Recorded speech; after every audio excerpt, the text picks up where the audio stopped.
Sanggar Seni Bagaskara, ngobrol santai, Jaban Jeruk.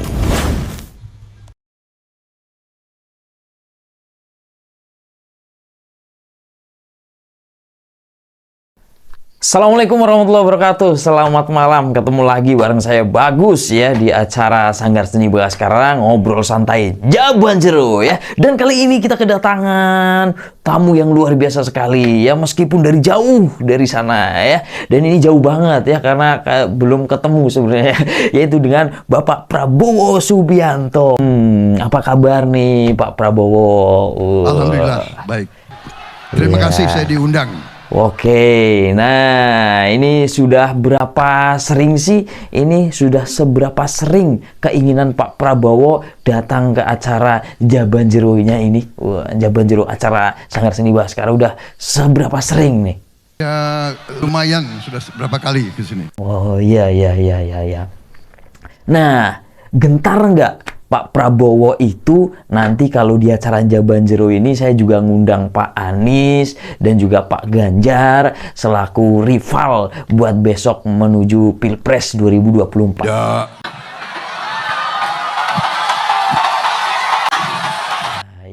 Oke deh ya, luar biasa ya. Nah, dan ini kan nggak gentar nih Pak Prabowo ya, karena beliau memang semangatnya luar biasa. Nah, sekarang nih, saya pengen dong Pak Prabowo ini nyepil gagasan-gagasan Pak Prabowo, dan saya kasih waktu selama 10 menit ya, jangan sampai lebih 10 menit ya, karena acara Jaban Jeruk ini kan nggak bisa panjang kayak misal si acaranya Mbak Nana Najwa Shihab itu kan, itu yang nonton udah banyak ya. Semoga sih ini karena ngundang Pak Prabowo jadi yang nonton banyak ya, amin ya. Yuk silahkan Pak Prabowo untuk nyepil gagasannya selama 10 menit. Ya.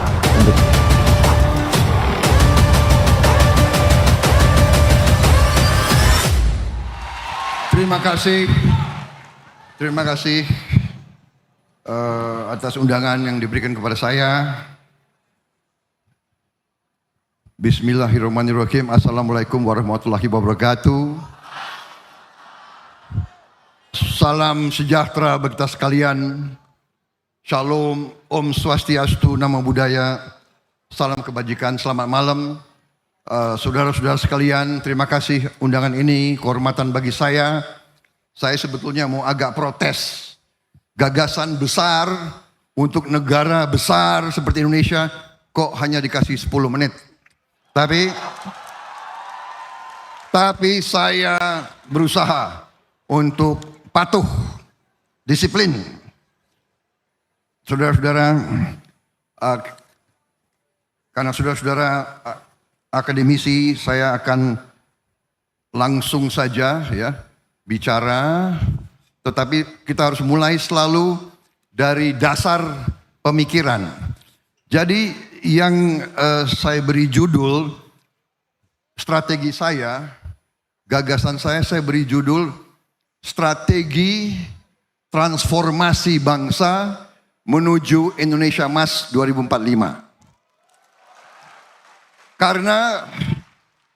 Karena intinya adalah semua institusi dunia, semua pakar mengambil kesimpulan bahwa semua indikator ekonomi Indonesia menunjukkan bahwa kita pada tahun 2045 akan menjadi negara keempat atau kelima termakmur di dunia. Kalau demikian, secara ringkas, kita harus tahu, ya, saya tidak akan mengulangi tujuan nasional, kita semua sudah mengerti tujuan nasional dari Undang-Undang Dasar 45. Tapi kita langsung saja kepada target Indonesia Emas itu apa? Kalau kita bicara target Indonesia Emas, apa yang kita maksud? Yang kita maksud produksi nasional kita, produksi domestik bruto, apa yang disebut PDB kita, yang sekarang atau 2022 itu 1,3 triliun US dollar, ya. Tahun ini 23 saya baru dapat laporan kita sudah mencapai 1,4 triliun. Target kita tahun 2045 adalah 9,8 triliun. Berapa kali lipat? Kemudian ranking kita sekarang 16 besar, kita menuju 5 besar. Income kita, penerimaan kita adalah 4.580, kita menuju 30.000 dolar Amerika per kapita. Ini masalahnya adalah per kapita. Saudara-saudara, untuk menjadi negara yang lompat, menjadi negara makmur, kita tidak mau jadi negara middle income. Kita mau jadi negara high income. Kita harus tumbuh minimal 6%, kalau bisa 7% tiap tahun. Itu adalah target. Saudara-saudara, apa yang sudah dicapai oleh Pak Jokowi, pemerintah ini adalah membangun suatu landasan yang solid. Kita sekarang dari 2014, produksi kita 890 miliar, sekarang sudah 1,3. Ya, dari neraca perdagangan yang minus 6 miliar minus, sekarang kita surplus 54 miliar dolar lebih. Saudara, ini adalah keberhasilan yang patut kita syukuri. Kita masih belum puas, masih banyak ketidak merata, ya. Kita perlu ada pemerataan yang lebih adil, tapi ini capaian. Ini adalah fondasi solid. Saya langsung saja karena dibatasi oleh Mbak Nana, ya, 10 menit. Apa? Mencapai itu apa strategi kita? Saya dengan pakar-pakar, saya dibantu pakar-pakar, profesor-profesor yang terpinter, ada kurang lebih, sekarang ada kurang lebih 60 pakar, ya, di berbagai bidang, Polexus Budmil, dan terutama ekonomi. Kita merumuskan 17 program prioritas. 17. Yang pertama, kita harus mencapai swasembada pangan. Harus mencapai swasembada pangan. Dan saya yakin ini bisa. Kalau kita laksanakan dengan benar, kita bukan saja jadi swasembada, kita bisa jadi lumbung pangan dunia. Itu cita-cita. Kedua, kita harus berani memberantas kemiskinan. Kita harus berani dan kita mampu. Kita mampu menghilangkan kemiskinan di bumi Indonesia. Kemudian dalam rangka itu kita harus juga memberantas korupsi. Korupsi adalah penyakit yang akan menghambat kita dan harus kita selesaikan. Kita harus tingkatkan pelayanan kesehatan dan obat untuk rakyat. Kita harus kuatkan pertahanan negara. Kalau lemah kita akan diinjek-injek dan dijajah kembali. Saudara-saudara, tidak ada yang lemah bisa survive. Kita harus mencapai swasembada air. Air menjadi komoditas strategik. Air menjadi komoditas strategik. PBB sudah meramalkan kita akan mengalami krisis air. Untuk itu kita harus fokus kepada teknologi air dan sebagainya.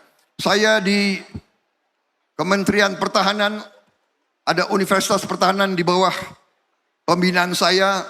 Kita bentuk sekarang di Fakultas Teknik prodi khusus hidrologi, ilmu air kita bentuk, dan kita punya satgas air. Kita sudah mampu mencari air dengan tepat. Kita drill air dan sudah produksi di mana-mana. Saudara-saudara sekalian, kita harus sempurnakan penyempurnaan keuangan negara. Sekarang kita harus lebih tingkatkan penerimaan dan cara penerimaan negara, keuangan negara. Kita harus menjamin ketersediaan pupuk, benih, dan pestisida langsung ke petani. Sekarang terlalu banyak perantara-perantara, ini kita harus sekarang jamin pupuk harus sampai ke petani. kita harus lanjutkan hilirisasi dan industrialisasi. Saudara-saudara sekalian, kuncinya adalah ini yang akan mempercepat lompatan kita. Saudara-saudara sekalian, dengan hilirisasi, komunitas-komunitas kita sekarang di bawah kepemimpinan Presiden Joko Widodo, kita tidak mau komunitas kita, sumber alam kita diekspor, dijual murah ke bangsa lain. Kita tidak mau. Kita hentikan ekspor murah. Kita wajibkan mereka untuk melakukan pengolahan di Republik Indonesia. Saudara-saudara sekalian, dan ini membuat banyak negara asing tidak suka. Kita mau diboikot, tapi kita tidak gentar. Kalau tanpa hilirisasi, tidak mungkin kita menjadi negara makmur. Sebagai contoh, 1 kilang minyak di Jepang. 1 kilang minyak di Jepang, limbahnya diolah oleh 40 perusahaan. 40 perusahaan. Kemudian hasil 40 perusahaan itu digunakan oleh 40.000 pabrik, 40.000 perusahaan. Bayangkan, kalau kita punya pengolahan di Indonesia, nikel, smelter di Indonesia, boksit, semua smelter di Indonesia, semuanya kita bisa bayangkan berapa ratus ribu pabrik, berapa ratus ribu perusahaan akan dibuat di Indonesia. Ini pekerjaan untuk saudara-saudara sekalian, untuk mahasiswa-mahasiswa, untuk anak-anak kita semua. Kita tidak mau anak-anak kita hanya mendapat pekerjaan dengan upah rendah, kita tidak mau. Kita ingin menjadi negara yang maju, saudara-saudara sekalian.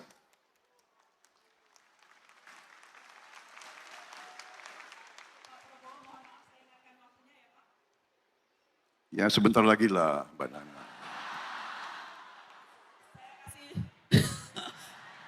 Kalau gitu saya kasih bonus 1 menit ya Pak. Saya kasih bonus 1 menit. Rumah murah untuk masyarakat desa dan nelayan membutuhkan.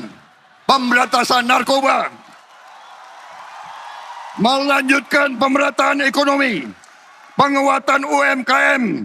Pembangunan IKN sebagai pemerataan. Reformasi politik, hukum dan birokrasi. Menjamin pelestarian lingkungan hidup. Pelestarian seni budaya dan peningkatan ekonomi kreatif dan prestasi olahraga. Kita ingin ikut Olimpiade. Kita ingin ikut Piala Dunia, saudara-saudara sekalian. Terakhir, 8 program hasil cepat. Membangun sekolah-sekolah unggul terintegrasi di setiap kabupaten. Mencetak, memproduksi lumbung pangan. Melanjutkan program Kartu Indonesia Sehat, Kartu Indonesia Pintar, Kartu Sembako, Kartu Prakerja, program Keluarga Harapan. Memberi makan siang dan susu gratis di sekolah. Serta bantuan gizi untuk ibu-ibu hamil. Mendirikan penerimaan negara. Tingkatkan rasio penerimaan negara dari PDB menjadi 20%. Saudara-saudara sekalian, menaikin gaji guru, aparatur sipil negara, TNI Polri, dan kepala desa dan perangkat desa. Terima kasih. Selesai. Wih, luar biasa ya. Keren banget Pak Prabowo ya. Setuju ya untuk Indonesia yang lebih maju lagi. Dan ini. Silahkan kita mulai diskusi benar-benar ya, kita sambil duduk. Nah ini sebelum kita menuju ke diskusi berikutnya, ini kan ada beberapa kabar nih, kabar yang tentang Pak Prabowo ini orangnya kejam. Dan ketika rapat kabinet itu sempat menampar dan mencekik ya Harfiq Husnul Kolbi. Nah, betul-betul ya namanya itu ya, Harfiq Hasrul Kolbi. Nah, ini sempat dicekik dan digampar. Bener nggak sih Pak Prabowo orangnya begitu, Pak? Bener nggak, Pak? Saya juga kaget, saya juga kaget. Jadi saya itu jelas itu tidak benar ya. Tidak pernah ada rapat seperti itu. Saya juga jarang berhubungan dengan Wakil Menteri Pertanian. Mungkin saya pernah ketemu sekali sepintas. Saya urusannya selalu, kan saya menteri.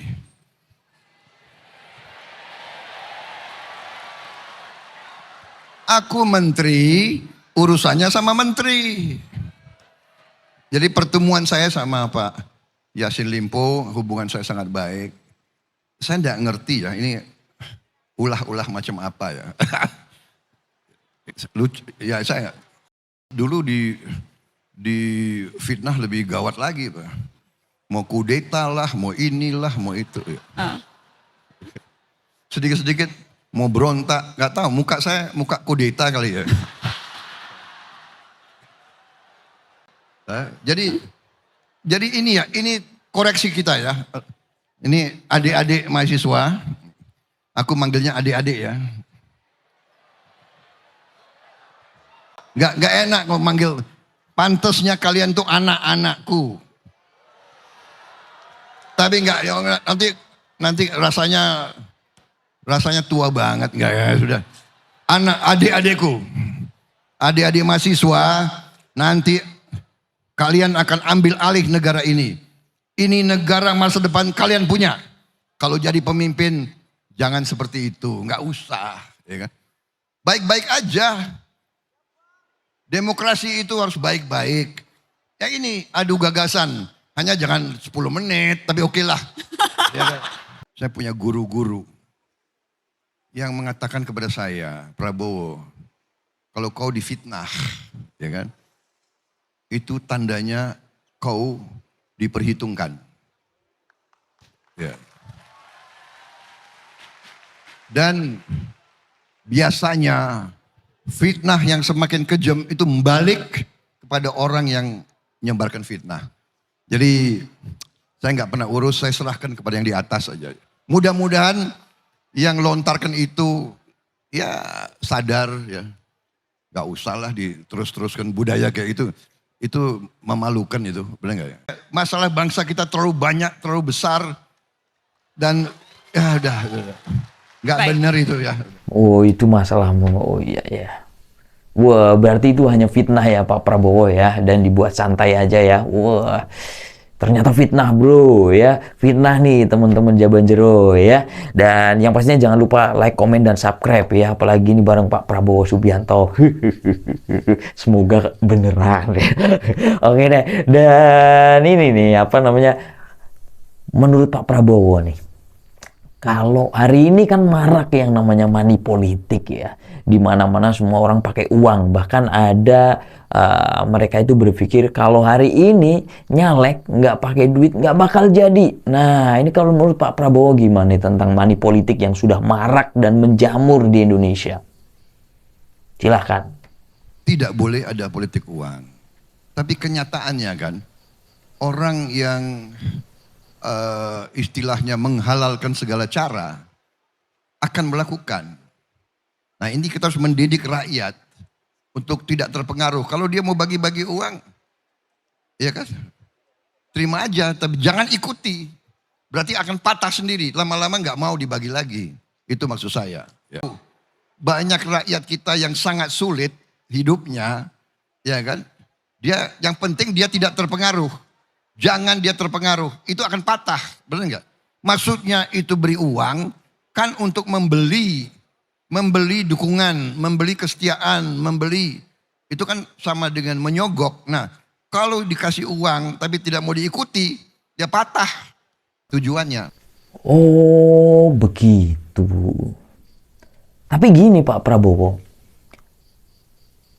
Gini Pak Prabowo, setahu saya apa namanya, dari data berapa banyaknya caleg, calon legislatif, ada 2 kader dari kadernya Pak Prabowo yang itu mantan terpidana kasus korupsi. Nah, kalau yang itu menurut Pak Prabowo gimana tanggapannya ini?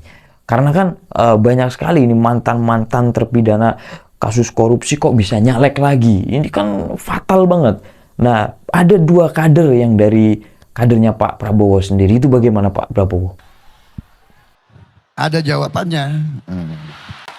2 calon itu sudah saya coret.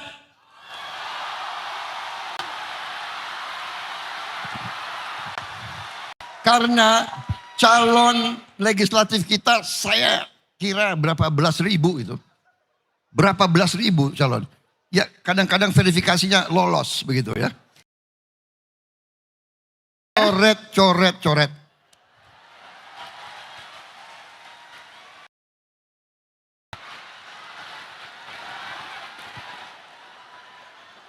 Begitu ya, mantap ya, berarti sudah benar-benar dicoret ya, benar-benar dicoret. Wah iya, betul lah. Kalau sekarang nih selaku mantan jenderal, kemudian yang pastinya saya selalu hormat ya sama Pak Prabowo, dan itu pantang menyerah luar biasa. Kalau menanggapi nih masalah lembaga-lembaga yang ada di Indonesia, kayak lembaga kepolisian dan lain-lain, ini kan banyak sekali hal-hal yang di situ carut marut lah, kemudian di situ banyak yang lembaganya kurang begitu progresif, banyak aturan-aturan yang menjadi rancu dan lain-lain. Nah, menurut Pak Prabowo ini kalau masalah yang lembaga kepolisian ini bagaimana? Apakah perlu dibenahi? Apakah mau seperti apa untuk ke Indonesia yang lebih baik? Saya kira semua institusi harus kita kaji. Yang mana kita rasakan kurang pas ya kita perbaiki. Itu namanya reformasi hukum, reformasi institusi dan sebagainya. Saya kira yang paling penting adalah pengawasan diri, ya, otokritik atau auto pengawasan. Kita minta semua institusi membenahi diri, dan itu harus dikendalikan oleh sistem yang kuat, dengan sistem audit, dengan BPK yang aktif, dengan BPKP yang aktif, dengan KPK yang aktif. Ini membuat jerat.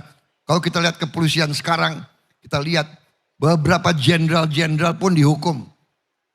Jenderal-jenderal yang seolah berkuasa bisa dihukum. Ini juga terjadi di lingkungan komunitas pertahanan. Ada beberapa jenderal yang menyeleweng di lembaga-lembaga kita. Kita minta kejaksaan untuk usut. Kita berikan kejaksaan, dan kalau tidak salah mereka sudah dihukum, mereka dalam penjara sekarang. Jadi saya termasuk yang undang BPKP, BPK, KPK dan kejaksaan untuk masuk ke lingkungan Kementerian Pertahanan dan TNI semuanya. Mantap ya, dengerin tuh ya teman-teman ya. Ini dari Pak Prabowo seperti ini ya. Nah, kalau menurut Pak Prabowo ini, kalau KPK sendiri itu di Indonesia yang hari ini itu bagaimana? Sepanjang dari KPK berdiri, kemudian undang-undangnya ada dan lain-lain, apakah perlu KPK hari ini undang-undangnya direvisi atau aturan-aturannya, atau malah dibubarkan? Menurut Pak Prabowo itu gimana? Di masyarakat, saya kira masyarakat masih menilai KPK sangat bermanfaat. Kita nanti akan kumpulkan stakeholder, pakar-pakar hukum dari berbagai sumber, dan kita cari yang terbaik untuk bangsa. Kita harus cari yang terbaik untuk bangsa. Saya kira ya, kita ini membangun negara pasti banyak kita kecewa, pasti banyak yang kita tidak puas, ya kan? Saya kira itu wajar, ya kan? Dan memang benar bahwa harus ada pengawasan, karena kekuasaan condong untuk membuat orang korup. Semakin kuat Semakin absolut kekuasaan, semakin condong orang berbuat korupsi yang absolut juga. Jadi harus kita awasi terus, harus kita cari upaya-upaya memperbaiki. Begitu. Jangan ada kesan ini tidak baik, bubarkan. Nah, itu jangan. Ya, oke deh. Nah, sekarang nih masalah Presiden Joko Widodo hari ini, kemudian sepanjang perjalanan, dan Pak Prabowo juga sempat jadi Menteri Pertahanan, masih Menham ya hari ini. Kalau menurut Pak Prabowo, Pak Presiden Joko Widodo sendiri ini bagaimana, Pak? Saya rasanya ya kira-kira 1-10, mungkin 8 begitu. Pendapat saya ya. Yang harus kita awasi kalau tadi ya penipuan, kebohongan, hoax, kebohongan publik, ya kan, hate speech, maki-maki, menimbulkan kebencian antara suku, agama, ras, ini rawan untuk kita, ya. Tapi selebihnya saya lihat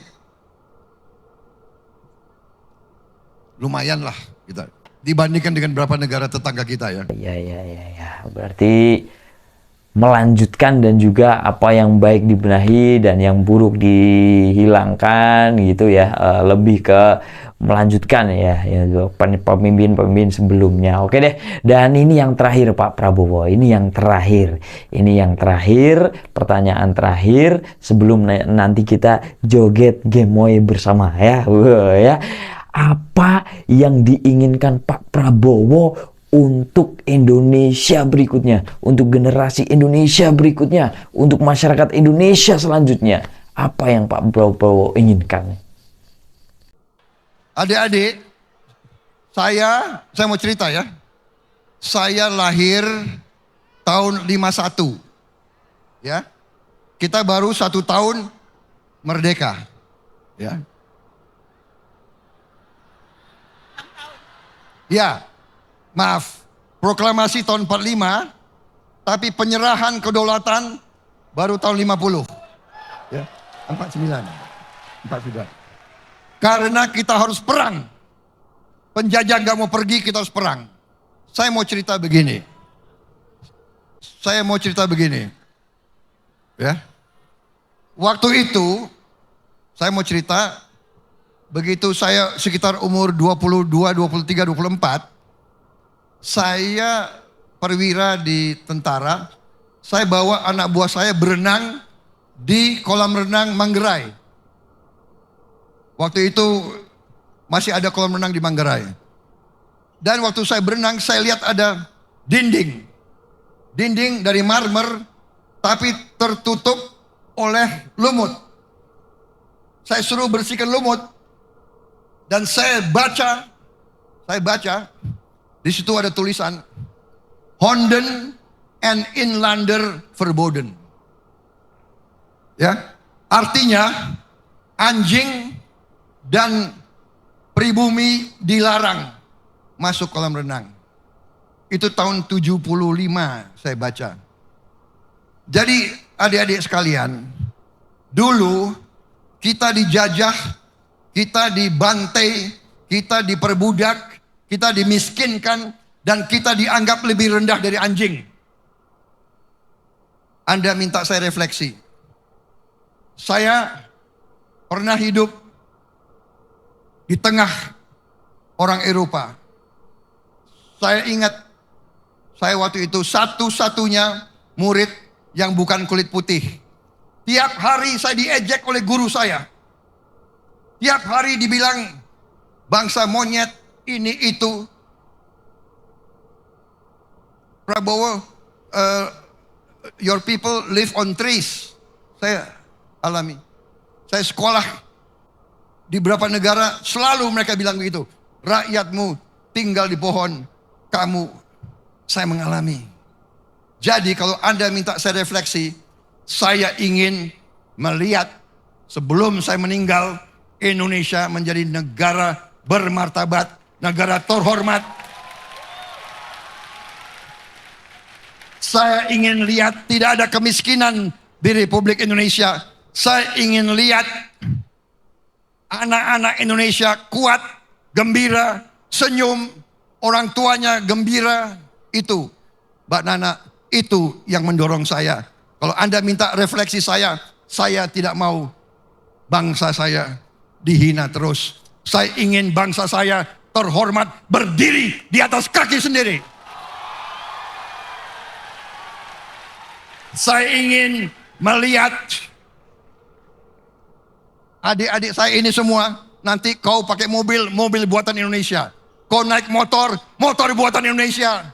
Kau pakai jam, jam buatan Indonesia. Kau pakai sabun, sabun buatan Indonesia. Kau pakai parfum, parfum buatan Indonesia. Kau pakai sepatu, sepatu buatan Indonesia. Itu, Mbak Nana, itu yang saya cita-citakan. Terima kasih. Selesai.